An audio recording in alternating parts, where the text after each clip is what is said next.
Channel. मेरा नाम है मृदुला और आज का हमारा टॉपिक है ब्लड ग्रुप। तो ब्लड ग्रुप में बेसिकली हम देखेंगे कि हम ह्यूमन बॉडी में कौन कौन से ब्लड ग्रुप प्रेजेंट होते हैं और उनका ट्रांसफ्यूजन कैसे होता है। तो चलिए स्टार्ट करते हैं। तो जो हमारा आरबीसी होता है, मतलब एरिथ्रोसाइट होता है, उसके सरफेस पे आपको जेनेटिकली डिटरमिन्ड असॉर्टमेंट प्रेजेंट होते हैं एंटीजन के। ये जो एंटीजन्स होते हैं वो आपको ग्लाइकोप्रोटीन और ग्लाइकोलिपिड्स के बने हुए होते हैं, ठीक है। और इन एंटीजन्स को हम एग्लूटिनोजेंस बोलते हैं और ये एक कैरेक्टरिस्टिक कॉम्बिनेशन में जो एरिथ्रोसाइट सरफेस है वहाँ पे प्रेजेंट होते हैं। और डिपेंडिंग अपॉन कि किस तरह के एंटीजन्स आपके सरफेस पे प्रेजेंट है या फिर एब्सेंट है, ब्लड को आपको डिफरेंट ब्लड ग्रुप्स में डिवाइड किया गया है। और एक गिवन ब्लड ग्रुप में आपको एक से ज़्यादा ब्लड के टाइप्स हो सकते हैं, ठीक है। और अगर हम ओवरऑल कैलकुलेशन करें तो आपके 24 ब्लड ग्रुप्स हैं और मोर देन 100 एंटीजन्स जो है वो आपके उस रेड ब्लड सेल पे प्रेजेंट हैं। तो बेसिकली ओवरऑल अगर हम देखें तो ब्लड को जो है वो दो ग्रुप्स में डिवाइड किया गया है। एक है एबीओ ब्लड ग्रुप सिस्टम और सेकंड है आरएच फैक्टर। जो एबीओ सिस्टम है ये आपके बेस्ड होते हैं दो ग्लाइकोलिपिड्स एंटीजन्स के बेसिस पे ए और बी, ठीक है। तो जिन पर्सन्स में आपको एंटीजन ए प्रेजेंट होते हैं उनमें टाइप ए ब्लड ग्रुप होता है, जबकि जिस पर्सन के एरिथ्रोसाइट के सरफेस पे एंटीजन बी होता है उसमें टाइप बी ब्लड ग्रुप होता है।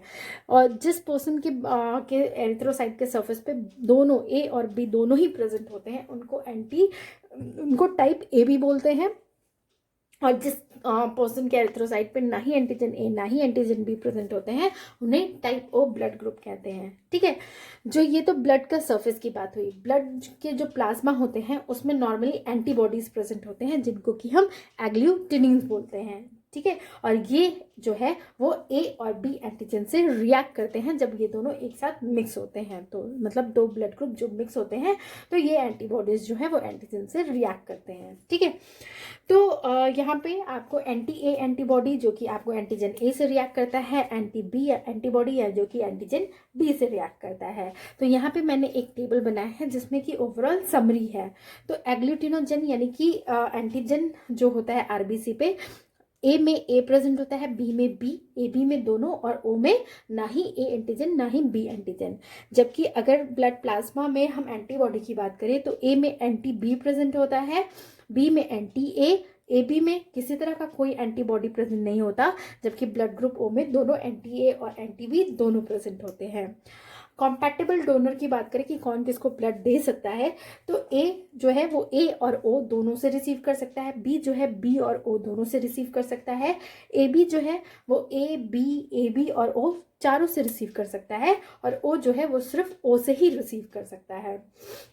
जो इनकम्पैटिबल डोनर्स होते हैं वो है जिनकी वजह से मतलब सेल्स रप्चर्स हो सकते हैं आरबीसी, वो है ए को हम बी या ए बी नहीं दे सकते, बी को ए और ए बी नहीं दे सकते, ए बी किसी से रिसीव नहीं कर सकता।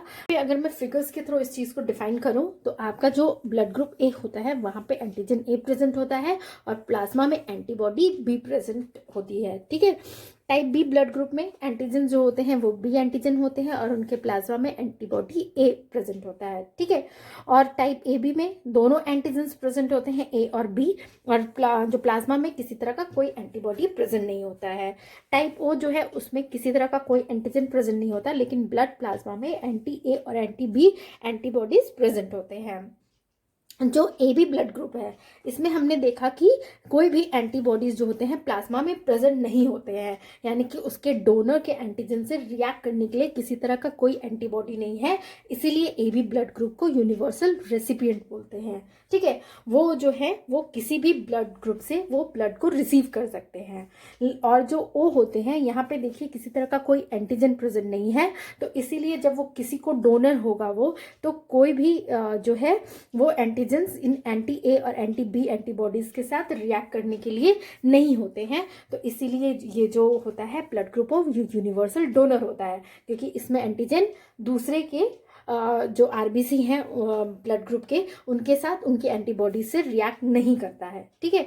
तो इसीलिए ये किसी भी ब्लड ग्रुप को यानी कि एबीओ ब्लड टाइप्स में किसी को भी वो ब्लड डोनेट कर सकता है, ए को भी, बी को भी, ए बी। सिस्टम था वो आरएच ब्लड ग्रुप सिस्टम था। उसमें क्या होता है कि आरएच फैक्टर होता है, ये आरएच फैक्टर को हम रीसस फैक्टर भी बोलते हैं। ये आपकी बॉडी में जो ब्लड सेल्स होते हैं उनके या तो सरफेस पे या सरफेस के बाहर प्रेजेंट होता है, और ये एक तरह का आपका प्रोटीन होता है। आरएच फैक्टर, इसको जो नेमिंग दी गई है वो आपको रिसिस मंकी की वजह से दी गई है। और आरएच फैक्टर सबसे पहले आपको डिस्कवर किया था 1937 में कार्ल लैंडस्टीनर और अलेक्जेंडर एस वीनर ने। ठीक है, ये जो आरएच फैक्टर है वो आपके 3 जीन्स के एलिलीज है जो कोड बनाते हैं आपको आरएच एंटीजन के लिए। तो जिन जो पर्सन्स हैं उनमें आरबीसी पे आरएच एंटीजन नहीं प्रेजेंट होता है उसे आरएच नेगेटिव बोलते हैं, और जिनके सरफेस पे प्रेजेंट होता है उन्हें आरएच पॉजिटिव बोलते हैं। मतलब ये आरबीसी है, इसके सरफेस पे ये आरएच फैक्टर्स प्रेजेंट है, यानी कि ये आरएच पॉजिटिव है, जबकि यहाँ पे नहीं प्रेजेंट है तो ये आरएच नेगेटिव है। और नॉर्मली जो ब्लड प्लाज्मा होता है वहाँ पे किसी तरह का कोई एंटीबॉडी प्रेजेंट नहीं होता है, जो कि आरएच फैक्टर की एंटीबॉडी नहीं प्रेजेंट होती है।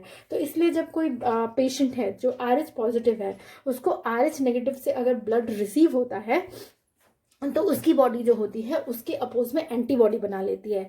इसलिए जब सेकंड टाइम उसको ब्लड दिया जाता है तो रिसीव करता है, तो वो एंटीबॉडीज जो होती हैं वो इस फैक्टर से रिएक्ट कर लेती हैं, जिसकी वजह से हीमोलाइसिस के चांसेस हो जाते हैं।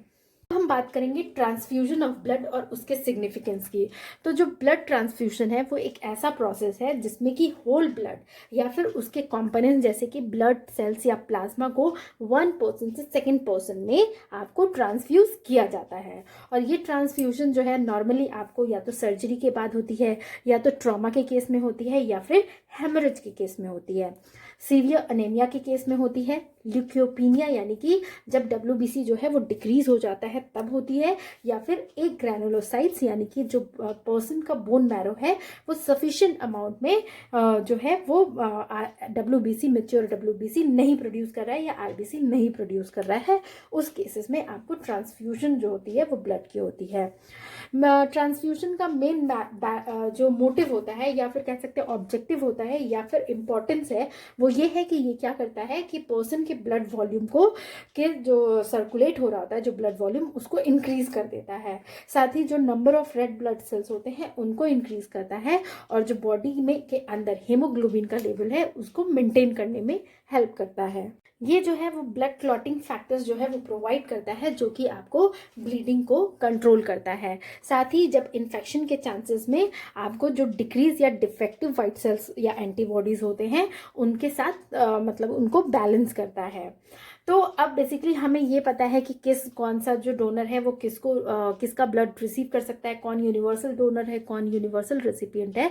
तो कभी कभी केसेस में क्या होता है कि जो ब्लड ट्रांसफ्यूजन होता है वो इनकॉम्पेटेबल होता है। तो उस केस में बेसिकली क्या होता है, तो जैसे कि कोई रेसिपिएंट है तो उसके बॉडी में जो उसके प्लाज्मा में एंटीबॉडीज हैं वो आपके डोनर के आरबी के साथ बाइंड कर जाती है, जिसकी वजह से एग्लूटिनेशन या फिर क्लम्पिंग ऑफ आरबीसी होता है। ठीक है, तो जब ये जो आपको एंटीजन एंटीबॉडी कॉम्प्लेक्सेस फॉर्म हुए हैं वो आपको क्या करते हैं कि जो प्लाज्मा प्रोटीन्स है उसकी फैमिली के मतलब कॉम्प्लीमेंट फैमिली के उनको एक्टिवेट कर देते हैं। ये जो जो होते हैं ये जो आपके प्रोटीन्स होते हैं वो आपको डोनेटेड आरबीसी के प्लाज्मा मेम्ब्रेन को थोड़ा लीकी बना देते हैं, जिसकी वजह से वो हीमोलिसिस हो जाता है, यानी कि आरबीसी की रप्चरिंग हो जाती है और हीमोग्लोबिन जो आरबीसी में प्रेजेंट होता है वो ब्लड प्लाज्मा में चला आता है। और ये जो लिबरेटेड आपका हीमोग्लोबिन होता है फिर वो किडनी को डैमेज कर देता है, क्योंकि वो उसके जो फिल्ट्रेशन मेम्ब्रेन होता है उसको क्लॉग कर देता है। तो एज अ रिजल्ट जो ट्रांसफ्यूजन है वो आपको फेल्ड हो जाता है, तो इस तरह से वो इनकॉम्पेटेबल हो जाता है।